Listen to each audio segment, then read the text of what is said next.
Perkenalkan, nama saya Erling Graswani Sakarya. Saya Prodi Pendidikan Fisika. Saya semester 2. Di sini saya akan menjelaskan materi tentang dinamika dan tantangan pendidikan Pancasila. Dinamika pendidikan Pancasila. Dinamika Pancasila adalah konsep yang mengacu pada proses perkembangan dan penyesuaian nilai-nilai dasar Pancasila dalam menghadapi berbagai perubahan dan tantangan zaman. Pendidikan Pancasila mengalami dinamika seiring dengan perkembangan zaman dan tantangan yang dihadapi bangsa Indonesia. Dinamika pendidikan Pancasila dapat dilihat dari berbagai aspek, antara lain: yang pertama, aspek histori. Pada aspek ini, pendidikan Pancasila mulai diperkenalkan sejak masa kemerdekaan sebagai upaya untuk mempersatukan bangsa yang beragam. Pendidikan Pancasila kemudian mengalami pasang surut selama masa Orde Lama, Orde Baru, dan Reformasi. Yang kedua, aspek kurikuler. Pada aspek ini, pada awalnya pendidikan Pancasila diberikan secara terpisah dengan mata pelajaran lainnya. Namun, sejak tahun 2013, pendidikan Pancasila disatukan dengan pendidikan kewarganegaraan dalam mata pelajaran pendidikan Pancasila dan kewarganegaraan atau PPKN. Selanjutnya, tantangan pendidikan Pancasila. Tantangan pendidikan Pancasila merujuk pada hambatan atau kesulitan yang muncul dalam implementasi nilai-nilai Pancasila dalam sistem pendidikan di Indonesia.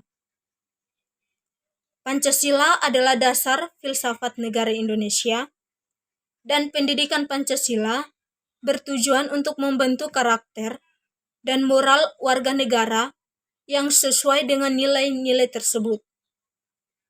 Beberapa tantangan yang mungkin dihadapi dalam konteks ini termasuk: yang pertama, implementasi nilai-nilai Pancasila, yaitu memastikan bahwa nilai-nilai Pancasila seperti gotong royong, keadilan sosial, demokrasi, dan persatuan nasional benar-benar terwujud dalam kurikulum, pengajaran, dan kehidupan sehari-hari di lingkungan pendidikan.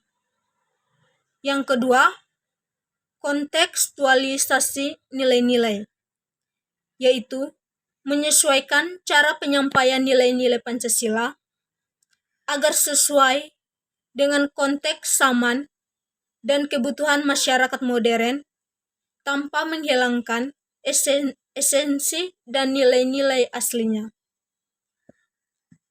Yang ketiga, pelibatan masyarakat, yaitu tantangan dalam mengajak partisipasi aktif masyarakat dalam mendukung dan melibatkan diri dalam pendidikan Pancasila, sehingga nilai-nilai tersebut tidak hanya diaplikasikan di sekolah, tetapi juga di lingkungan sosial lebih luas.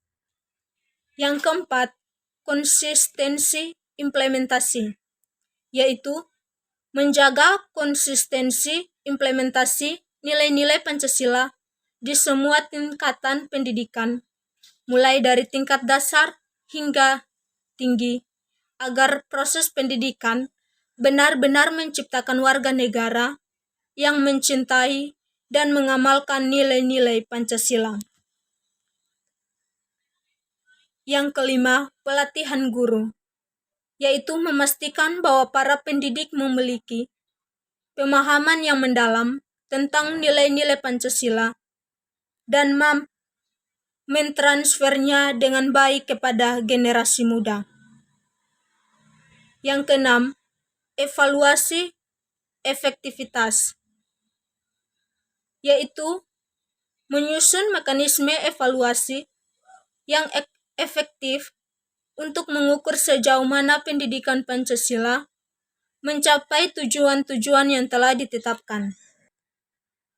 Yang ketujuh, integrasi dengan nilai lokal, yaitu mengintegrasikan nilai-nilai Pancasila dengan nilai-nilai lokal yang ada di berbagai daerah di Indonesia, sehingga pendekatan pendidikan ini tetap relevan dan diterima secara luas.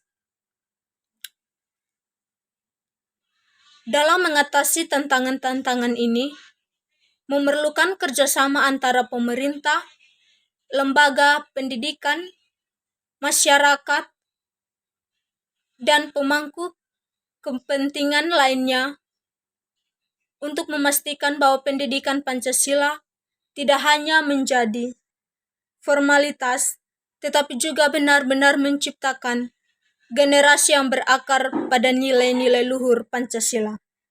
Sekian.